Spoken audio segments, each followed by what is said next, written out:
Do you want to brandomize?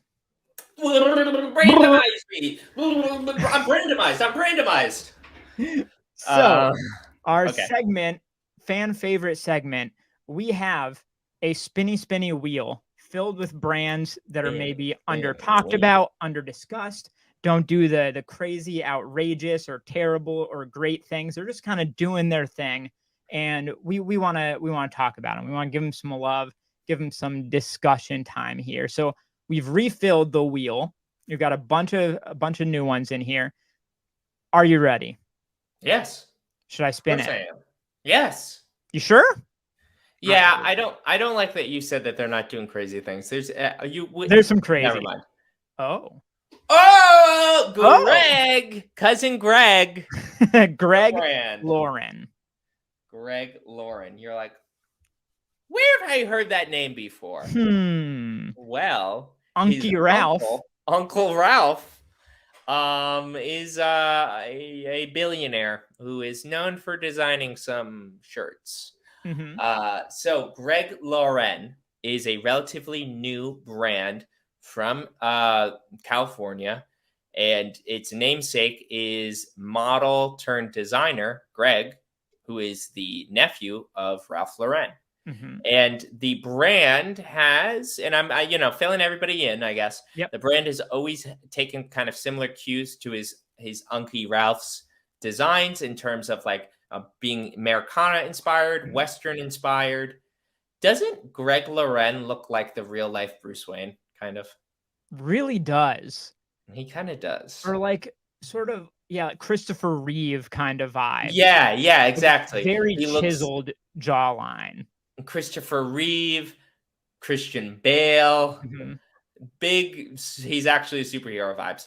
Yeah. But the I guess the obvious and kind of thing that everybody loves about Greg Lauren's pieces is that they're very kind of bespoke's the wrong word. Like small batch. Yep. They are mostly the product of repurposing and combining dead stock garments or textiles. And if you've never seen a Greg Lauren piece in person, the tag is like, it looks like a scrap of paper or a scrap of fabric. And the information about the garment is written on there. And it kind of gives you like a vibe, like this is very much like it was piece by piece nature. This isn't mass produced. The brand tags, at least on everything I've seen, like hand signed. Like it's not like a logo print. He just signs them. Or, like a servant does it. Right. Right. Might just be an intern. For my money, every Greg Lauren piece I have seen, people I've known who've owned them or seen in stores or whatever, I am kind of a fan. I think they're pretty cool. I think that there's like, can you scroll back up? Like click on, I'm sorry that I do this where I'm like, all good. If you're listening, you have no clue. And like, can you click on one of the kimono ones? Yes. I do like the way that these look. Obviously, they have kind of Visvim vibes. Yeah. But I think they're sick. The material is really nice. I think the fits are usually very trendy. The price is high for these, but very. It's kind of the name of the game. That's how they positioned themselves. And they are, to some extent, made in small batches. So they're going to be pricey. But I think that a lot of these pieces are pretty cool. And it definitely, I think in the right amount of way, it is reminiscent of Ralph Lauren without like, being like just kind of like a knockoff in some way. For sure. I spoke enough. I'll let you say something if you. Yeah, I mean, I think in short, I really fuck with it. I've always really appreciated what he does. All the stuff you've already talked about like the way in which he works, I think is pretty well covered. But I definitely respond to that as well. From a design perspective, I think it's sick. I really like cut and sew stuff in general. Yeah, it's just something that is always striking, or at least when it's done right. The one thing I'll say on a very practical level is that the pieces that I've worn aren't the most comfortable, because yeah. when you're doing this kind of cut and sew that's so like jagged almost, you get these seams in really weird, kind of awkward places. That makes them kind of hard to wear, honestly. But from like a looks perspective, I have pretty Looks much nothing good. negative to say about it. But, you know, I am a provocateur. Please. So let's be negative. First Okay. question: Yep. is Greg Loren a nepo baby? Ooh. Yes.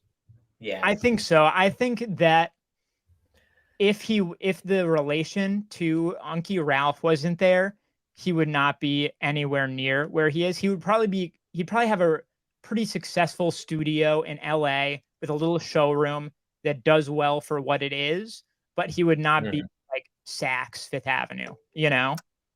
I mean, it seems unlikely. You know, first off, I will admit this. I don't know if it's that Greg Loren Leibowitz gene, um, but he's hot. So the fact that he was a model, he could have been a model without Uncle Ralph. That's true.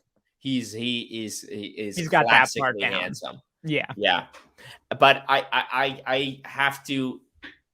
It's kind of like one of those things where it's like, well, you know, I'm not saying that I think Kendall Roy's idea for the hundreds is a good idea, Right. but I'll admit that I don't think I would even be talking about this or hearing about it if his dad wasn't rich or Right. his uncle wasn't Yeah. involved. They definitely would not have the funding for the hundreds if he wasn't who he was. Yeah, yeah.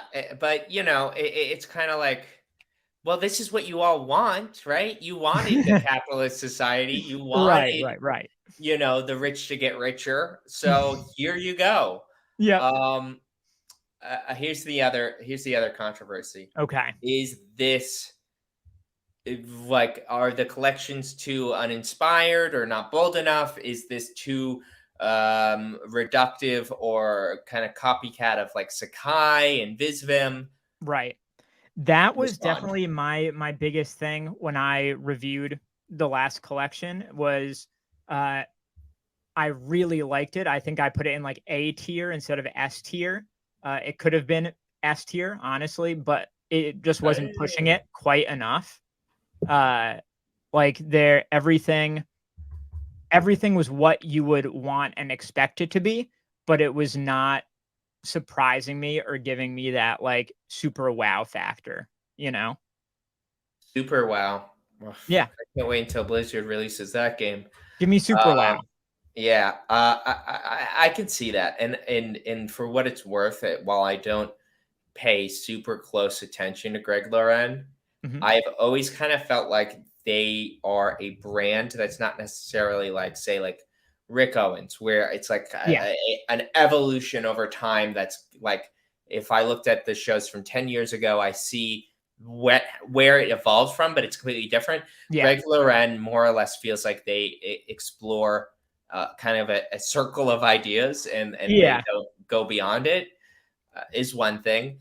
It's like I that what's the, like, Japanese garden where you have, like, the rake and you just go and do these designs over the same spots over and It's over? called it's called a Zen garden. Right. That thing. Yeah. Yeah. That's one thing. If you said, like, you saw me wearing this, you went, "Nice Sakai," and it was Greg Loren, I'd be like, "Well, at least you know I spent a lot of money on this one." But, Right. I do think it looks a lot like Sakai, some of these pieces, and, I don't know. Yeah. Greg Loren was a great brand for us to brandomize Mhm. because it's like, I think the pieces are desirable. I Mhm. think that this is the muddy waters of fashion where Yeah. there are pieces out there. There are garments and brands where I'm like, I like this. I like how it's cut. I like how it looks. I like how it Mhm. feels and how it drapes on my body. But I kind of recognize that perhaps there isn't as much artistic value behind this. Perhaps Mhm. I like how it looks, despite the fact it isn't a bold, artistic and distinctive thing. It's kind of more or less like the hits. It's like a hamburger, you know? So you actually made me think of something when you brought up Rick Owens, where there's this quote that I think if it was said by anyone else, I would think it was super dumb, but because it's Rick Owens, you're like, oh yeah. Yeah. I think I read it somewhere. He said he hopes to always become more Rick Owens. Like that's his goal. And I feel like Greg Lauren isn't always becoming more Greg Lauren. He's just always Greg Lauren. Yeah. Period. Yeah. You know? You know what's interesting about that quote? You set it up in a way, and the quote itself is set up in a way that's how we used to talk about Kanye. We would start by saying this quote would sound like it was from an idiot, Yeah. but because it's from Kanye, I think that there's something significant. And Right. he said, I am always trying to be more Kanye West. And it's like, yeah, he would say that. Yeah. But considering Rick Owens is kind of like the personality opposite of the artist formerly known as Kanye, I think it's cool that he said that. But I agree. One more controversial question. I know we're short on time, but that's okay. Last controversy on Greg Lauren. This look that's on screen here, is it racist? I mean, come on. I listen. Was Clint Eastwood's character in The Good and the Bad and the Ugly racist? Right. I don't know if I would necessarily say that a poncho and a classic Western hat is immediately a Mexican stereotype that is like unapproachable. I don't think that personally. I think that maybe in part because like Mexican and kind of Western American culture has always played kind of like a game of mixing it up and sharing. Yeah. And also because these garments, like it's not like a Native American like tribal headdress that's right. Like only our chief wore that when somebody died. It's not Comme des Garçons cornrows. Yeah, that's actually cool. Actually cool. I don't know what you were saying. Whoa. I don't think it's racist. I don't either. And I think maybe someday we should have a bigger conversation about like the lines of appropriation in fashion, because I think there's some interesting stuff to mine there. Yeah, there's definitely, I'll tell you what, BuzzFeed definitely wants to mine that shit. For sure. We can provide the content for a listicle for High Snobiety. Yeah. We'll be there, and then a few weeks later, High Snobiety can rewrite. Yeah. They'll be like, guys, I just had this incredibly nuanced and very novel idea. And it's like, is Supreme cool again? I think chunky shoes are kind of on the way out, you guys. Yeah. Hey, anybody, do you want to chat? If anybody has any big thoughts? Yeah, if anybody has any big thoughts, speak them now or forever hold your peace in the comments. And if you don't speak them, I will just assume that you guys don't want to talk to me. I like that we've got I love Greg Lauren, and then I know absolutely nothing about Greg Lauren. In the chat. Like I feel like we've got all in our audience, all sides of the Greg Lauren discussion here. Incredible. All sides.